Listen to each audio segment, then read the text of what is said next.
Be ready. Change can happen in an instant. Check on the BBC Weather app. This is BBC News. We'll have the headlines for you at the top of the hour, which is straight after this programme. After 14 years, Britain has a new Labour government. But rarely has the national and international outlook been tougher for Western democracies, including this one.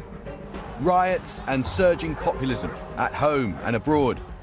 Public finances strained, with many families struggling to get by. War on our doorstep and the Middle East. And a new world order in which power has shifted both east to places like China and India, and west to the new tech masters of our universe. So what can this country learn from those who have run it in the past? Sir Tony Blair spent 10 years in power, going from fated to hated. He came to office saying a new dawn had broken and left, having won 3 elections and taken the country to war in Iraq, a decision with consequences still felt today. Now 71, and with a new book out on leadership and the Tony Blair Institute for Global Change working with over 40 countries, the former Prime Minister is still searching for answers to the great challenges of our time.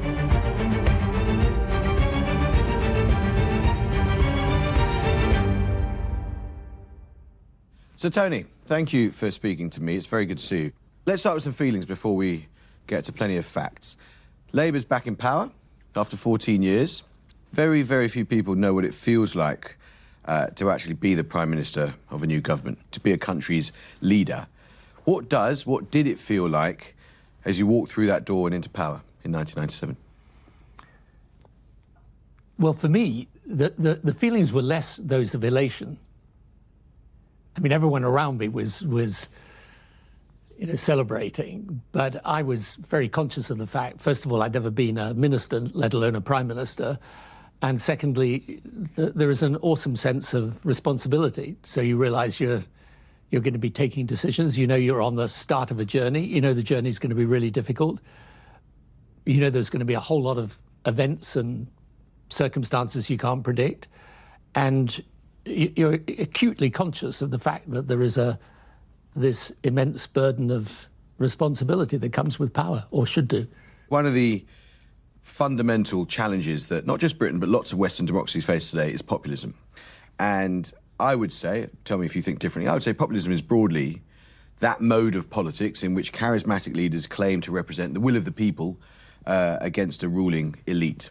In your view, should populism be, as George Orwell said of saints, always considered guilty until proven innocent?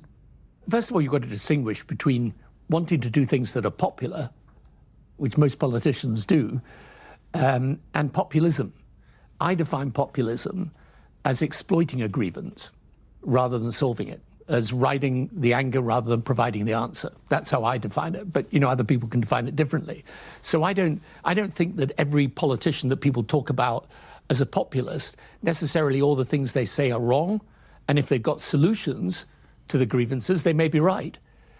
The populists, though, will often, they exploit the grievance rather than try and deal with it, because the grievance is what gives them traction on the political system. And in my view, I feel this very, very strongly today.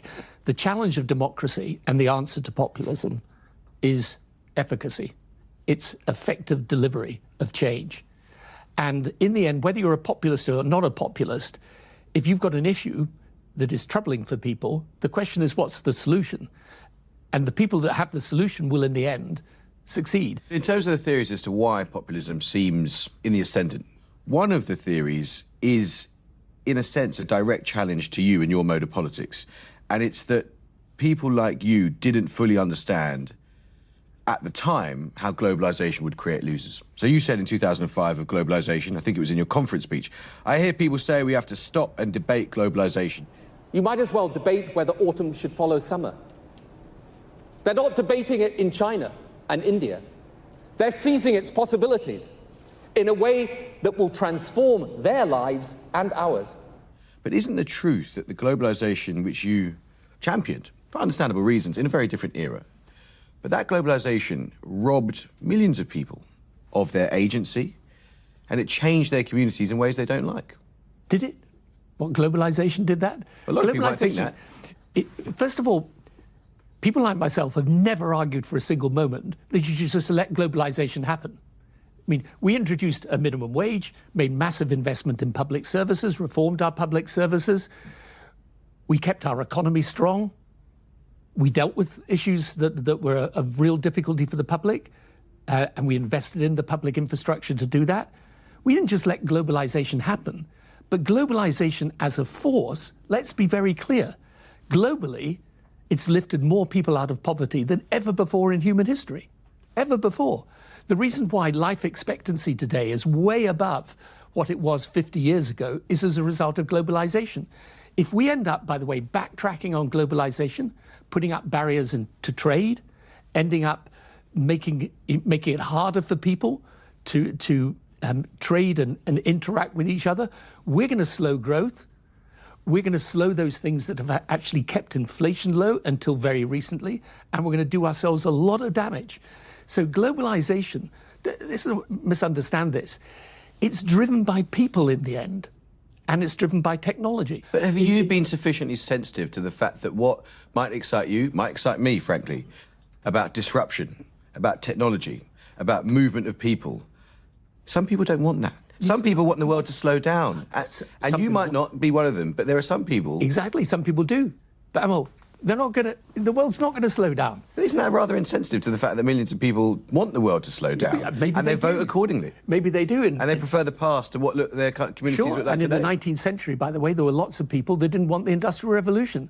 They thought it was wrong. They thought that as a result of that, people were going to be leaving the countryside, going into towns. They were going to be in factories where there were no proper protection for people. All of these problems in the end had to be sorted out in the Industrial Revolution, but you were never going to stop it. It's like today with technology. You're not going to stop this technology revolution. That doesn't mean to say, well, just let it happen then. No, of course not. You need regulation, you need to reskill people, you need to help people, you need to invest in things like education. It's the difference between saying something is inevitable and letting it happen, and saying it's inevitable and we're going to guide you and help you through it. Some people might listen to you and say, you know what, Tony, we've lost out. We've lost out in the last 20 years. Our communities have been changed. Our jobs have gone overseas. And it's all well and good for you and this BBC journalist to say globalisation is real, the technology revolution is coming. But I think you need to be a bit more sensitive to the fact that we don't like how the world is changing. We want it to slow down, and what might excite you horrifies us. Yeah, but I'm completely sensitive to it. So if you take immigration, one of the extraordinary ways that my time in government has been rewritten is people say, an open door policy for immigration. No, we absolutely didn't. But the numbers surged. The numbers of people that came in, although they're way, way below what they are today, but it's true, and people often, by the way, do net migration because fewer people were leaving the country. But it's true, the numbers of people coming in rose somewhat during my time of office, but the economy was booming. A lot of those people were Europeans, single people that came in, worked in our hospitality sector. Was that wrong? It actually helped our economy. And what, of course, you need to do is to provide control and order on immigration. This is why we reduced, for example, the numbers of asylum seekers dramatically. But I can deal with the problems arising out of immigration. What is completely dishonest for me to do, if I'm a leader today, is to say to you, I can stop your job, for which there is now a technology solution. I can stop your job from being lost, because I can't. I can stop all migration into this country, because I can't. And there's no way that's going to happen. There's no modern developed country in which that is happening. And by the way, if you do end up trying to do this, is what we've done with Brexit, what's the result? We've now got higher levels of immigration than ever before, and we've swapped out usually single people coming from Europe, as I say, to work in things like the hospitality sector, for families from Asia and Africa. I mean, how has this helped us? So when you say to me, you've got to be more sensitive to people's anxieties, I was always and am super sensitive to the anxieties, but I'm not going to sit here and tell you there's a simple solution, which is I can protect you from the way the world is changing, because I can't. Of course. And that's the honest truth.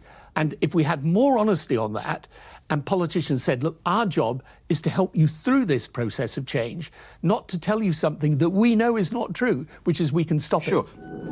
By the age of 43, Blair was Prime Minister and leading a new Labour. But by the time he left office 10 years later, it was under the cloud of the Iraq War.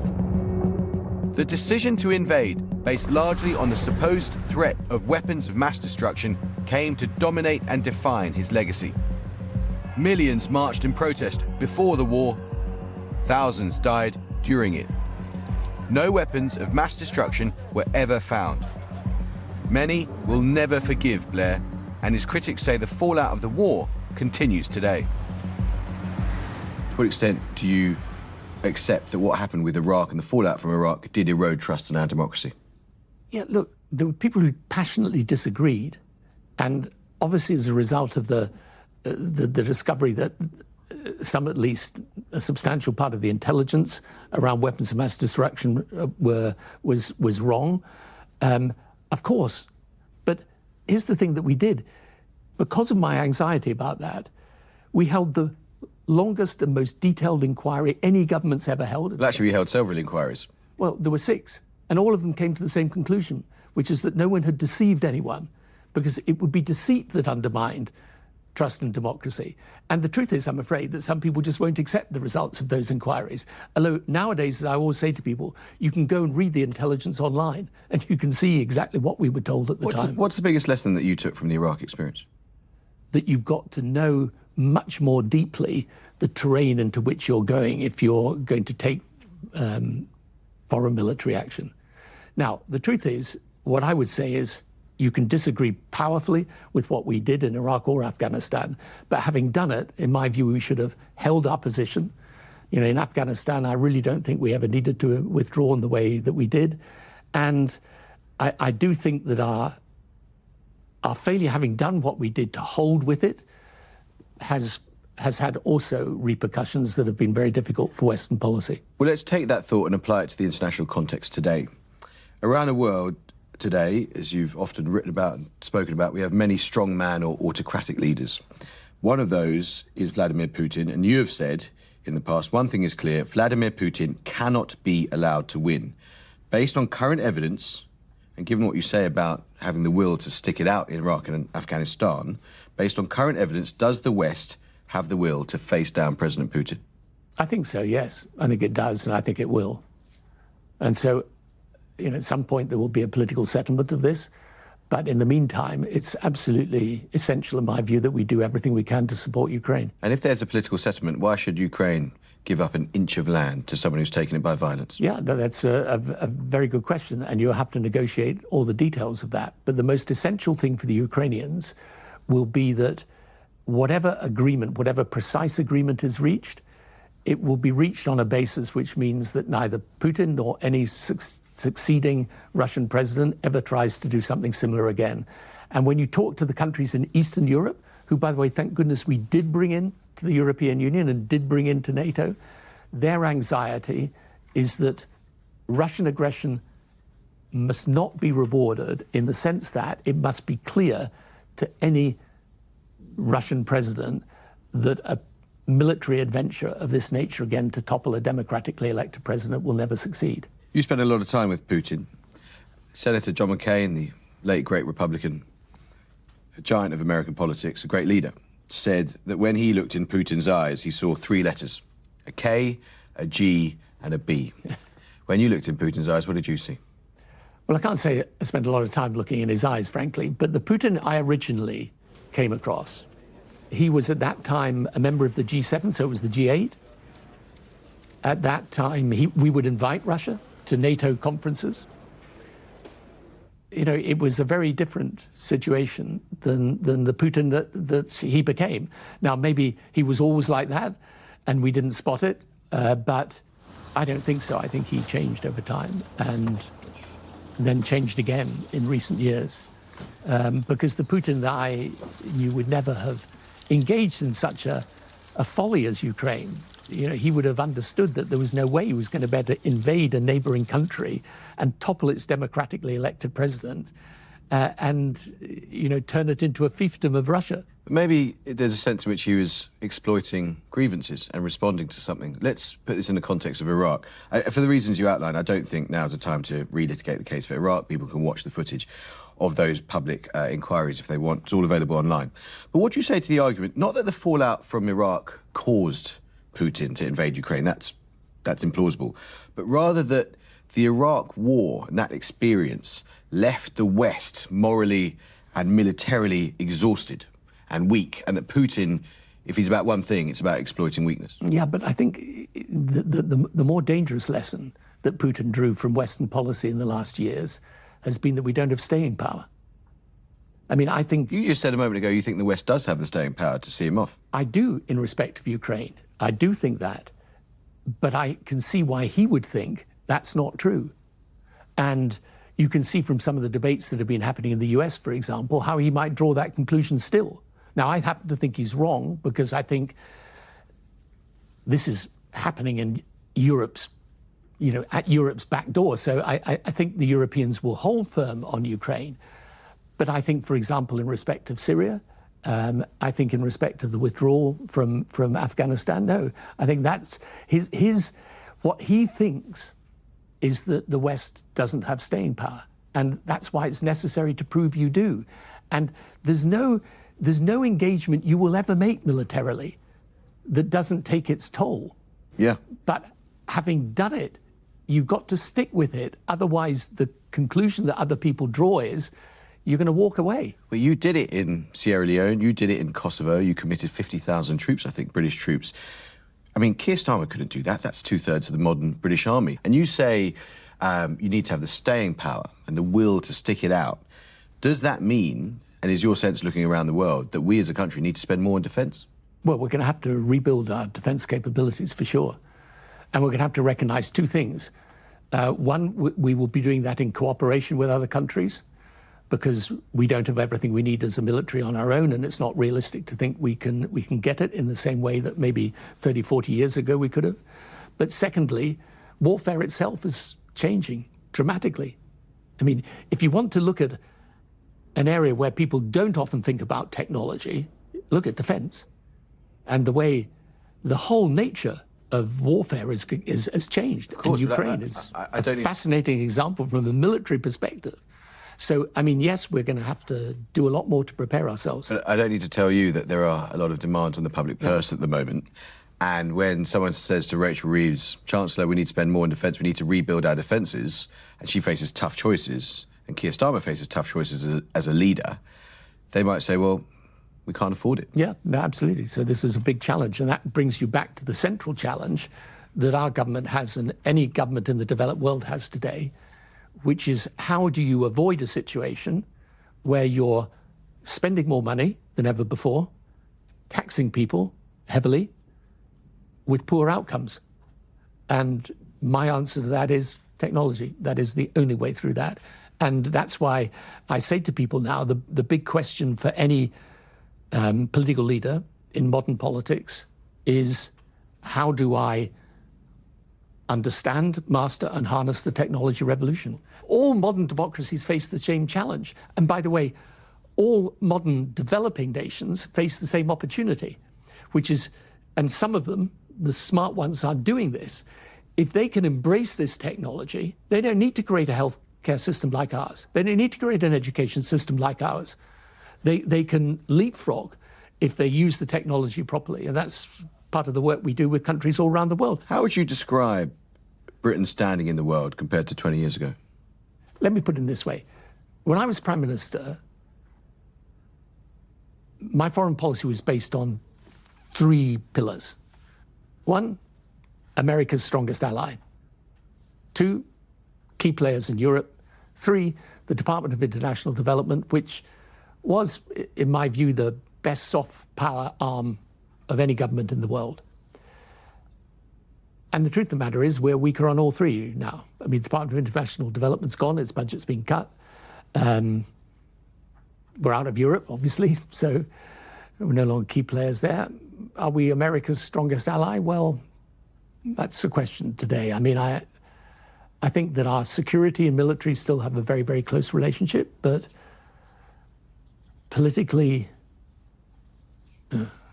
more open to question. But I think what is implicit rather than explicit in what you're saying is that Britain is smaller and less influential in a more dangerous world. Yeah, but I mean, it's a consequence of decisions that we've taken.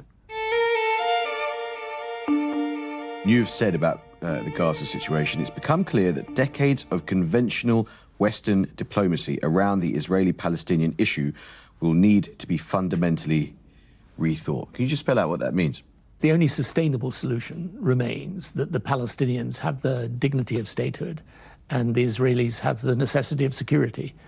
And that doesn't sound like a rethinking, so what's the rethinking that needs to happen? The rethinking is that you're not going to get that unless you have a Palestinian politics that is unified, but on the basis of promoting peace, and you have an Israeli politics that is satisfied that its basic security is going to be protected, which is one of the reasons why I argued for and then was part of the work to get the Abraham Accords between Israel and the UAE, because I think the Arab-Israeli relationship has to be normalized if you want peace. Whereas the conventional way of thinking is, no, you make a deal between the Israelis and Palestinians over statehood, and then you normalize with the Arab countries. I have always thought, or put it like this, over the last 10 years have strongly argued for the fact that you need to normalize in order to provide the environment in which Israel feels comfortable with the concept of a Palestinian state, provided Palestinian politics is also reformed and changed in the way I've described. Is what you've described within reach? Yeah, it's doable. I always say to people that the thing that's most frustrating about the Israeli-Palestinian issue is not that there isn't a solution, but that there is. I mean, the problem we had in Northern Ireland was that we managed to create a peace agreement where there was no agreement as to the ultimate outcome. You know, the Unionists still believe Northern Ireland should remain part of the UK. The Nationalists still believe there should be a united Ireland. We never resolved that issue. Whereas with the Middle East, with the Israeli-Palestinian issue, traditionally at least, there's been an agreement for a two-state solution. Since Blair left power, he's continued to make headlines, and now in his 70s, is far from finished with politics. There's this very, very powerful section in the new book, it's chapter Ambition, and I think this is the most important paragraph in the whole book, and maybe that it helps us understand you in a way that we haven't before. The moment, this is what you write, I shouldn't have to remind you of this, but I will. The moment I saw what power was and what it could do, I wanted it. I wanted it for the usual mix of motives, to change the world, to put principle into practice, to be respected and recognised as a person with power, and to feel that power, to feel how it could shape my world around me as well as the world of others. So, Sir Tony Blair, do you miss being Prime Minister? Well, what my wife always says to me is, you miss it until you remember it properly. But of course, in one sense you do. Although I've been really lucky in the sense that I've built an organisation in which, we do a lot of really interesting things in the world. So I feel an enormous sense of purpose. So I'm not sort of longing for it in that way. But if you say to me, do I miss it? Of course, at points you miss it. But do you see why others would read that, hear it, and be in awe and respect it, but some people might regard it with great suspicion. They might say, what do you want with all this power? That's a sort of megalomaniac attack, which is, why do you want to be powerful in the world? Yeah, but, I think people always say they want politicians to be honest, and then when you are honest, they go, oh, my goodness. But maybe there were exceptions to this, but I don't know any politicians that's reached the top that hasn't got that strong striving and ambition alongside, of course, the desire to do good, and it can be in the order I've just described it, or the other way around. And hopefully it's the other way around. It's the principle first and the power second. But you've got to be honest about it. Of course, power is a motivator. top advice to young people thinking about a career in politics? Don't do it unless, one, you've learnt about the world first before you go into politics, so get a lot of experience outside of politics. And two, don't do it unless you really, really, really believe in it, because it's not a job, it's a vocation. You wrote in a journey about asking your mum whether, if she could be young and have her time again, she would indeed do it all again, and she said no. Would you? There's lots of things I would do differently. But I think what she meant, what always worries you, is if you have all your time again, you know you're just going to make different mistakes. So that's the balance. So, Tony Blair, thank you very much indeed for your time. Thanks, Amol. All the best. Appreciate it.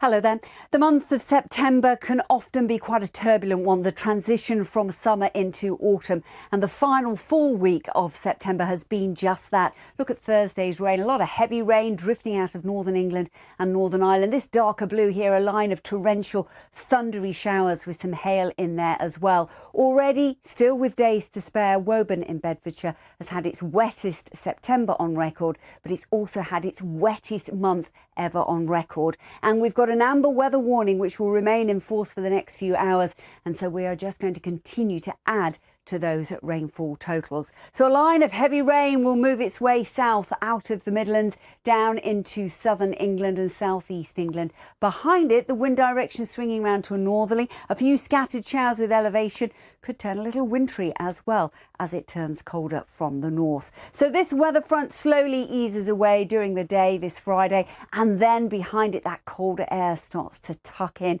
A real noticeable difference to the feel of our weather story. So yes, it will be a wet start across East Anglia, southeast England for a time. That rain clearing perhaps away from the Kent coast by lunchtime, and then quite an improvement. Actually, some sunshine coming through, a few scattered showers, but a brisk northerly wind making it feel quite cool out there, 8 to 14 degrees below par for this stage of the month.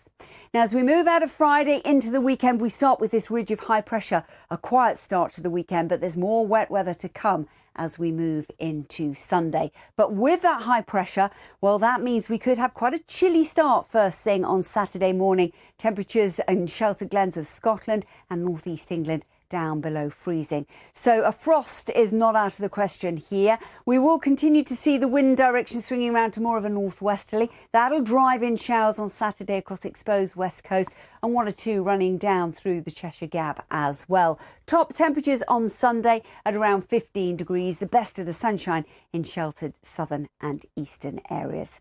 Then as we move out of Saturday into Sunday, here's that rain, and it means an unsettled start into next week, slowly improving.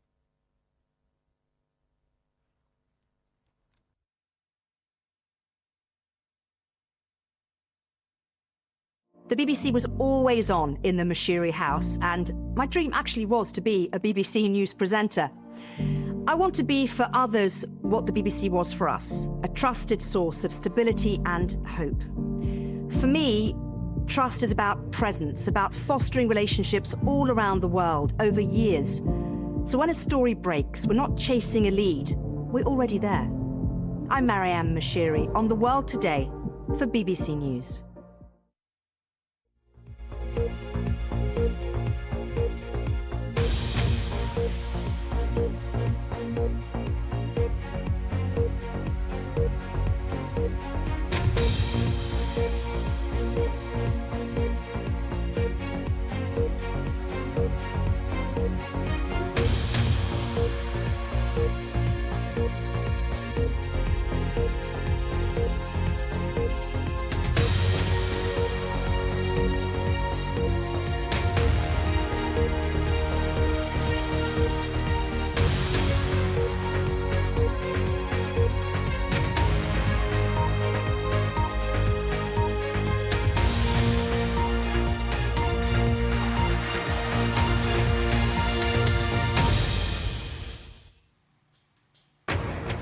Live from Washington, this is BBC News.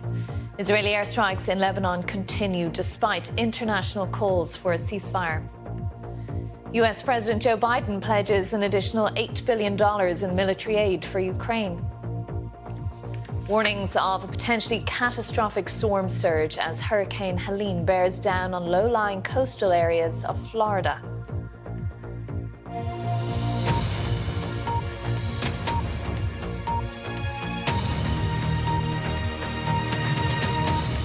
Hello, I'm Katrina Perry. You're very welcome. Israel has carried out more aerial raids on Lebanon on Thursday, rejecting calls from the international community for a 3-week ceasefire with Hezbollah.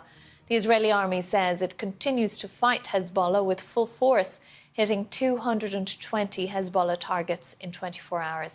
This is footage released by the Israel Defense Forces showing a strike in southern Beirut that killed the head of Hezbollah's drone unit. Lebanon's health ministry said the latest Israeli strikes killed at least 92 people, bringing the death toll from Israeli raids this week to more than 600. This week marked the deadliest period between the two sides since 2006. Hezbollah began a campaign against Israel on October 8th in support of Hamas, and the two sides have exchanged fire since then. Our senior international correspondent Orla Guerin reports from Lebanon on the children caught up in Israel's bombardments. And just a warning, you may find elements of this report distressing. Firefighters rushing to another airstrike, this one in Nabatea. They carry out the wounded, not fighters, but children. Israel says it's targeting Hezbollah sites, but it's bombing many residential areas. How old are you? He asks. 3 fingers are raised. A young generation now threatened by a war that has already killed at least 50 children this week. Like the members of the Al-Faraz family, who died together in a strike in Beirut. Ali, Jalal, Fatima and Farah, all gone. And Iman and Talia Nasser, who took their last breaths together, also killed by Israel's bombardment. But some have made it to safety, having run for their lives. My name is Mahdi Ahmad, and my years old is 10 years old. And Mahdi, what has been happening in the last few days? You had to leave your house. The war is very big and very scared, and I cry. How did you feel having to leave your home? Were you sad? Yes. I was very sad, he says. We left behind half our belongings. A missile landed near us. We went quickly so we wouldn't be hit. His biggest fear, he tells me, is losing his family. Instead of going to school, many Lebanese children, like Mahdi, are now living in schools and colleges. This could be home for some time. International calls for a ceasefire came to nothing today. Orla Guerin, BBC News, Sibleen, Lebanon. Well, it's just approaching dawn on Friday morning in Beirut. This is the latest scene from there. We're looking at pictures of the city, and we can go to Beirut and speak to the Washington Post's Beirut reporter, Suzanne Haidamos, who joins us now. Suzanne, thanks for speaking to us. I know it's very early in the morning there, but can you tell us, how has the night been? The situation has been very, very, very drastic and sad for everyone. When it started, people were unable to be relocated in places because of the lack of organization.